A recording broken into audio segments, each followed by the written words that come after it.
Hello friends, स्वागत है आप सभी का। और इस वीडियो में हम 7th क्लास का चैप्टर 3rd, 4th और 5th देखेंगे, क्योंकि 3rd और 4th जो है उसमें कोई ज़्यादा क्वेश्चंस नहीं बने हैं। और आज थोड़ा तबीयत भी ख़राब है तो आवाज़ भी थोड़ी आप लोगों को अलग लग रही होगी। तो चलिए शुरू करते हैं। संपूर्ण पृथ्वी पर पीने योग्य जल है तो 3% से भी कम है। खारे जल को कहा जाता है कठोर जल।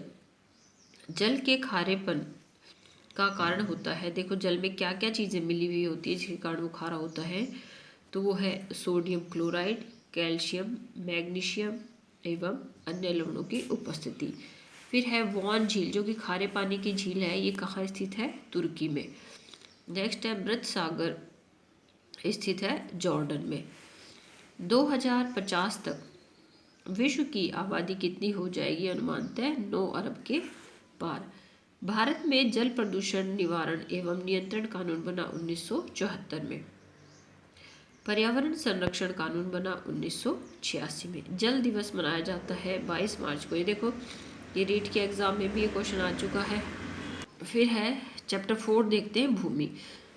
अच्छा, एक और क्वेश्चन रह गया। भविष्य का सोना या नीला सोना किसे कहा जाता है? स्वच्छ जल को। चैप्टर नंबर 4 देखते हैं। भूमि से संबंधित है ये। कृषि भूमि का प्रतिशत है, तो विश्व के कुल भौगोलिक क्षेत्र का 11% जो है वो किसके लायक है? कृषि भूमि के। वन व चारागाह का प्रतिशत है क्रमशः 31% और 20%। मतलब खेती वाली भूमि जो है वो कितनी है? 11%। वन है जहाँ, वो 31 है, और जहाँ चारागाह है वो है 20%। फिर है भूमि अवनयन होता है। कृषि योग्य भूमि की गुणवत्ता, उपयोगिता एवं उत्पादकता में कमी आना क्या कहलाता है? भूमि अवनयन। फिर देखते हैं भू संरक्षण। भूमि क्या होता है? भू संरक्षण भूमि की गुणवत्ता में आ रही कमी को रोककर उसे हमेशा के लिए सुरक्षित करना क्या कहलाता है? भू संरक्षण। अब देखते हैं चैप्टर नंबर 5, पर्यावरण और लोक जीवन। ये बहुत ही इंपॉर्टेंट चैप्टर है, क्योंकि इसमें घास के स्थल और अपने वनों के बारे में बताया गया है। वृक्षों एवं झाड़ियों से ढके हुए विस्तृत भूभाग को क्या कहते हैं? वन कहते हैं। फिर है उष्ण कटिबंधीय सदाबहार वन। सबसे पहले वन जो है हमारे कौन से हैं? ये स्टेट के एग्जाम में भी इसके ऊपर क्वेश्चन आया हुआ है। ये वन भूमध्य रेखा व उष्ण कटिबंध के आसपास पाए जाते हैं। ठीक है, इसलिए हम इसे क्या कहते हैं? उष्ण कटिबंधीय सदाबहार वन। अब ये उष्ण कटिबंधीय भी हैं और सदाबहार वन भी हैं, क्योंकि ये जो वन होते हैं इसमें जितने भी पेड़ पौधे हैं जो भी, तो वो सभी एक साथ पत्तियां नहीं गिराते। कभी कोई वृक्ष गिरा देते हैं, कभी कोई वृक्ष गिरा देते हैं, लेकिन ज़्यादातर ये जो है हरा बना रहता है ये वन क्षेत्र, इसलिए इसे उष्ण कटिबंधीय सदाबहार वन कहते हैं। ये अत्यधिक गर्म व अत्यधिक वर्षा वाले क्षेत्रों में पाए जाते हैं। उष्ण से पता ही चल रहा है अपन को।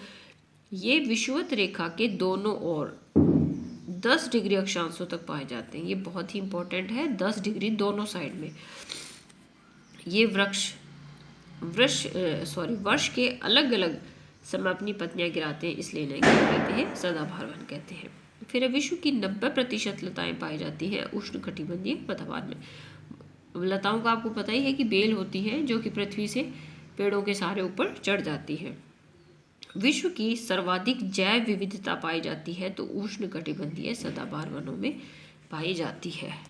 फिर है उष्ण कटिबंधीय सदाबहार वन है आबनूस, महोगनी और रोजवुड। विश्व में उष्ण कटिबंधीय सदाबहार वनों का सर्वाधिक विस्तार है तो दक्षिणी अमेरिका के अमेजन बेसिन, कांगो और दक्षिणी पूर्वी एशिया में। फिर है कि ब्राज़ील में उष्ण कटिबंधीय सदाबहार वनों को कहा जाता है सेल्वा। पृथ्वी के फेफड़े कहा जाता है उष्ण कटिबंधीय सदाबहार वनों को, और एनाकोंडा भी इन्हीं वनों में पाया जाता है। कौन सा? उष्ण कटिबंधीय सदाबहार वन। फिर देखते हैं उष्ण कटिबंधीय पर्णपातीय पतझड़ी वन। ठीक है वो ही उष्ण कटिबंधीय, लेकिन ये पर्णपातीय पतझड़ी वन है, वो सदाबहार वन है। और ये वन कैसे होते हैं कि साल में एक बार जो अपने 6 से 8 महीनों के लिए अपने पत्ते गिरा देते हैं, ताकि पानी की मात्रा जो है इनमें सुरक्षित रह सके। इन्हें मानसूनी वन भी कहते हैं। It is very important. उष्ण कटिबंधीय जो पर्णपाती वन होते हैं या पतझड़ी वन, उन्हें क्या कहते हैं? मानसूनी वन कहते हैं। ये वृक्ष वर्ष में एक बार 6 से 8 सप्ताह के लिए जल संरक्षण हेतु अपनी पत्तियां गिरा देते हैं। और ये पेड़ कौन कौन से होते हैं? इनमें नीम, शीशम, महुआ, जामुन, साल, सागवान आदि के पेड़ मुख्य हैं। फिर आता है शीतोष्ण कटिबंधीय सदाबहार वन। ये वन मध्य अक्षांश के तटीय क्षेत्रों में पाए जाते हैं। ये वन महाद्वीपों की पूर्वी किनारों पर, ठीक है। और इनमें कौन कौन से पेड़ हैं? बांस है, यूकेलिप्टस है, चीड़ है आदि मुख्य है।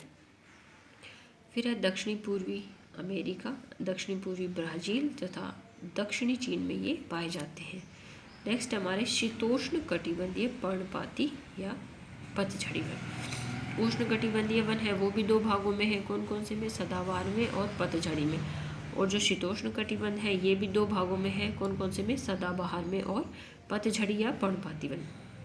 उच्च अक्षांशों में शीतोष्ण पर्णपाती वन पाए जाते हैं। ये न्यूजीलैंड, चिली, उत्तरी पूर्वी अमेरिका तथा पश्चिमी यूरोप के तटीय क्षेत्रों में पाए जाते हैं। अब देखते हैं भूमध्य सागरीय वन।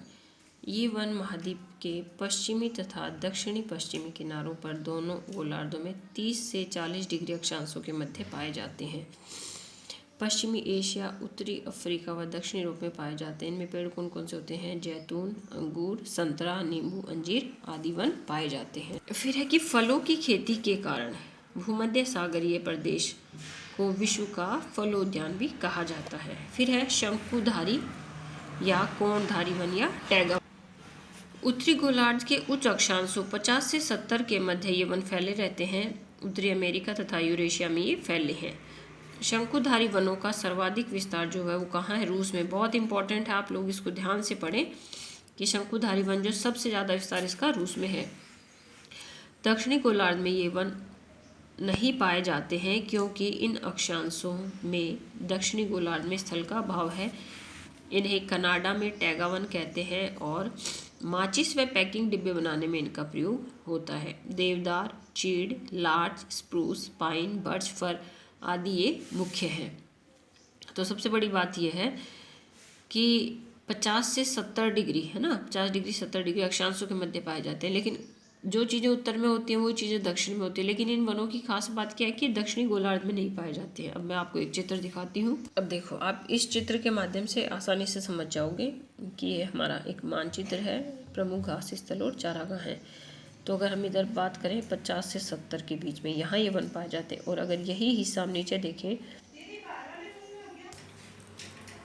सबसे इम्पोर्टेंट चीज़ यहाँ पे क्या देखने वाली है? रूस है। तो आज की वीडियो में फ्रेंड्स इतना ही, और आगे का इसी चैप्टर का सेकंड पार्ट जो है हम देखते हैं। मेरे साथ बने रहने के लिए आप सभी का धन्यवाद।